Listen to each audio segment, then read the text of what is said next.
কৃষকদের থেকে সরাসরি পাট কিনতে হবে জেসিআইকে। কৃষকদের উৎপাদিত পাটের ন্যায্য মূল্যের দাবি।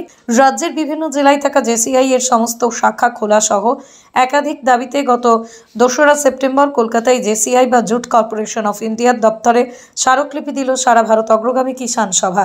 সারা ভারত অগ্রগামী কিষাণ সভায় 6 সদস্যের এক প্রতিনিধি দল গিয়ে স্মারকলিপি তুলে দেয় জেসিআই এর আধিকারিকদের হাতে।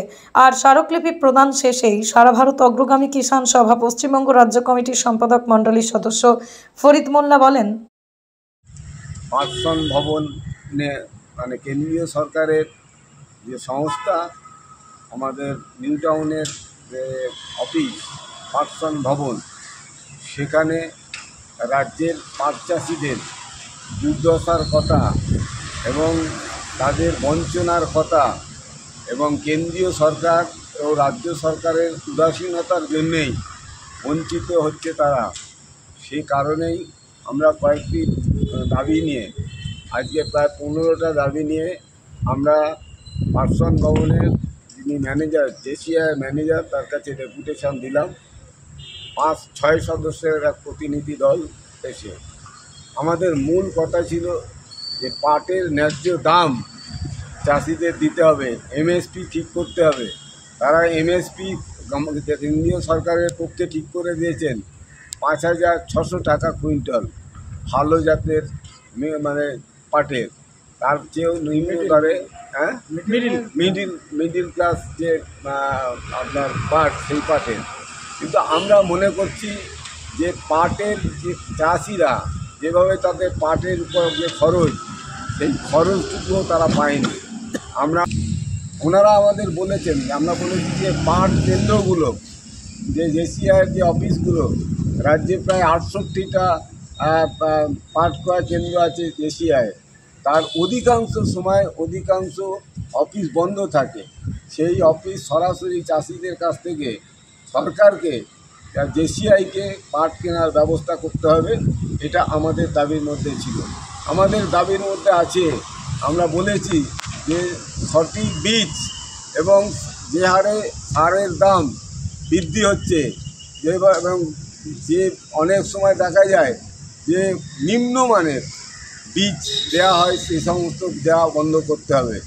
এছাড়াও আপনারা জানেন যে উত্তরবঙ্গে সবচেয়ে ভালো চাষ আমাদের হয়, এই পাট চাষ উত্তরবঙ্গে হয় এবং দক্ষিণবঙ্গের বেশ কিছু জায়গায় মুর্শিদাবাদেও হয়, নদিয়াতে হয়, আপনার হাওড়ায় হয়, উত্তর 24 পরগনা, দক্ষিণ 24 পরগনার পাট বিভিন্ন জায়গায়, বা এখন মেদিনীপুরের, পূর্ব মেদিনীপুরের একটা অংশে এই চাষ হচ্ছে। সেই চাষের ক্ষেত্রে যাতে চাষিরা, পাট চাষিরা যাতে পাট চাষ থেকে নিরাশ না হয়, পাট চাষ বন্ধ করে দিতে যাতে বাধ্য না হয়, সে কারণেই পাট চাষিদের স্বার্থ রক্ষা করতে হবে, স্বার্থ দেখতে হবে। কেন্দ্রীয় সরকার তাদের এই মর্জি মতো তারা কর্পোরেটদের লক্ষ লক্ষ কোটি টাকা, হাজার হাজার কোটি টাকা ছাড় দেয়, অথচ পাট চাষিদের ন্যূনতম পাটের যে মূল্য, সহায়ক মূল্য আমরা বলেছি ন্যূনতম 12,000 টাকা দিতে হবে, সেটা তারা দিতে পারছেন না, দিচ্ছেন না।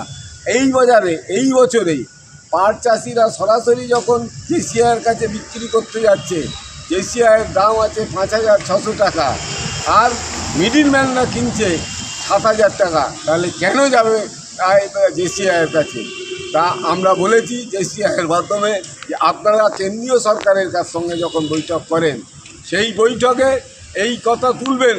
এই কথা বুঝতে হবে আপনাদের যে আজকে জেসিআই কেন্দ্রগুলোতে মানুষ, চাষিরা পাট বিক্রি করতে যেতে চাইছে না কেন? মিডিলম্যান, ফোড়েদাররা, সেই ফোড়েদাররা আজকে তারা ব্যাপক অংশের তারা লাভ করছেন। চাষিরা যখন ফোড়েদারদের কাছে বিক্রি করতে যাচ্ছে, তারা 7,000 টাকা পাচ্ছে। তাহলে এবং সেই ফোড়েদার মিল মালিককে যখন বিক্রি করছে, তার চেয়ে আরও বেশি দামে বিক্রি করছে। শুধুমাত্র যারা মার খাবার, সমাজের নিম্ন যারা প্রোডাকশান করে, যারা তৈরি করে, পাট চাষটা যারা তৈরি করে, সেই চাষিরা আজকে বঞ্চিত হচ্ছে। মাইক্রো ফিন্যান্সের লোন, তারা ঋণ তারা শোধ করতে পারছে না, আত্মহত্যা করতে বাধ্য হয়।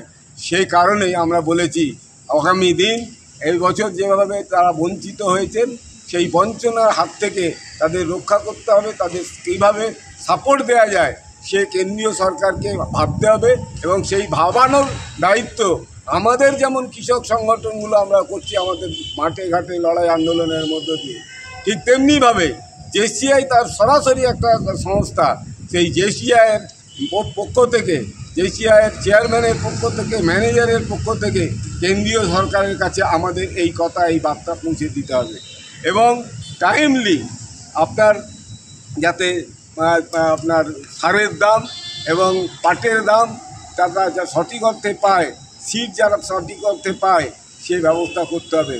সুতরাং আমরা মনে করছি কেন্দ্রীয় সরকারের বঞ্চনা এবং রাজ্য সরকারের মানে একটা উদাসীনতা, এই পাট চাষিদের নিয়ে রাজ্য সরকারের কোনো মাথা ব্যথা নেই। বর্ডার এলাকায় কোচবিহার থেকে নদিয়া পর্যন্ত যে বর্ডার এলাকা আছে, কয়েক হাজার হেক্টর জমি আজকে পাট চাষ হতো।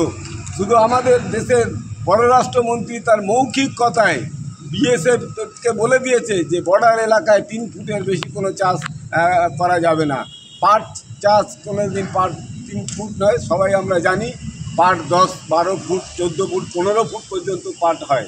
সুতরাং এই হেক্টর যে জমিতে কয়েক হাজার হেক্টর যে জমি পতিত হয়ে গেল, পাট চাষ হলো না, পাটের প্রোডাকশান এবছরে বন্ধ হয়ে গেল, অথচ পশ্চিমবাংলা ভারতবর্ষের মধ্যে পাট চাষিতে 1 নম্বর।